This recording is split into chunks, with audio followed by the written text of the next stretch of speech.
Hello friends, welcome to our channel Chatpata kitchen with blog. কেমন আছেন সবাই? আশা করছি ভালো আছেন। আমার সকল বন্ধুদের আমার পরিবারে আমন্ত্রণ জানিয়ে আজকে আমি রেসিপি শুরু করছি। আজ আমি বানাবো আমার শোল মাছের দারুণ একটা রেসিপি। দেখেই বুঝতে পেরেছেন কেমন হতে চলেছে। চলুন তাহলে রেসিপিটা তৈরি করি। রেসিপিটা তৈরি করার জন্য শোল মাছ আমি এইভাবে পরিষ্কার করে কেটে ধুয়ে নিয়েছি।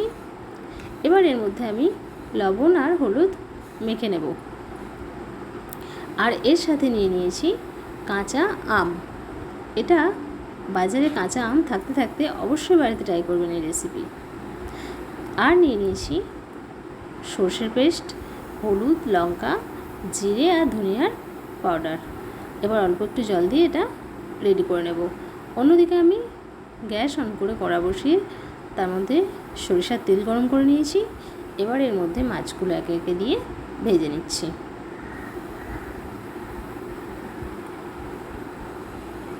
এটা খুব বেশি কড়া করে ভাজার প্রয়োজন নেই, দু পিঠটা হালকা করে ভেজে নিলেই হবে। দেখুন দু সাইডটা বেশ সুন্দরভাবে ভাজা হয়ে গেছে। এবার আমি এই মাছগুলো প্লেটের মধ্যে তুলে নেব। দেখতেই পাচ্ছেন কতটা সুন্দর একটা কালার এসে গেছে মাছটা ভাজার। এবার প্লেটে আমি তুলে নিচ্ছি।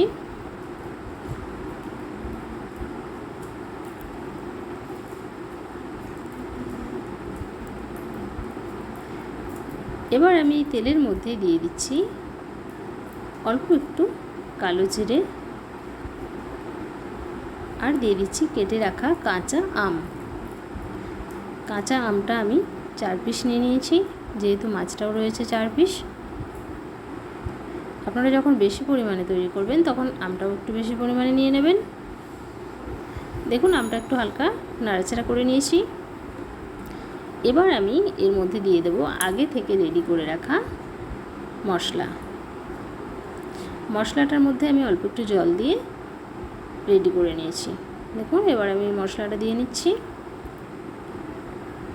এটা খুব বেশি কষানোর প্রয়োজন হবে না, অল্প একটু কষানো হলেই হবে, কারণ এটা সরষের মশলা।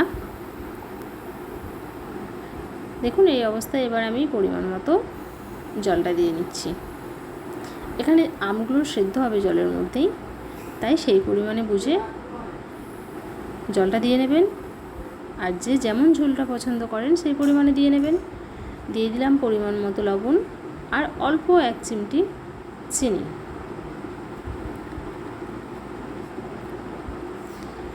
এবার আমি 2 মিনিটের জন্য এটা ঢেকে রান্না করে নেব।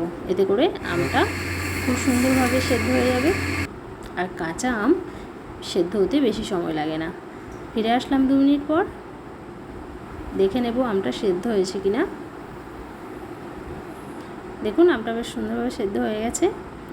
এবার আমি ভেজে রাখা মাছটা এই ঝোলের মধ্যে দিয়ে নেব।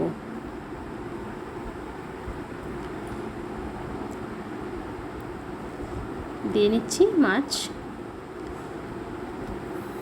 এবার আবারও আমি 2 মিনিট ঢেকে রান্না করে নেব।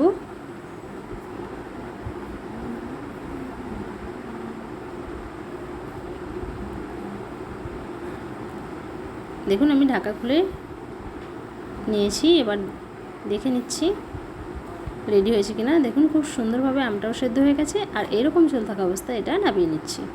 আমি প্লেটে নামিয়ে নিয়েছি। দেখুন কতটা সুন্দর লাগছে। এখানে যে যেমন ঝোল পছন্দ করেন সেই পরিমাণে ঝোলটা রেখে দেবেন। এটা টক ঝাল আম শোল তৈরি হয়ে গেল।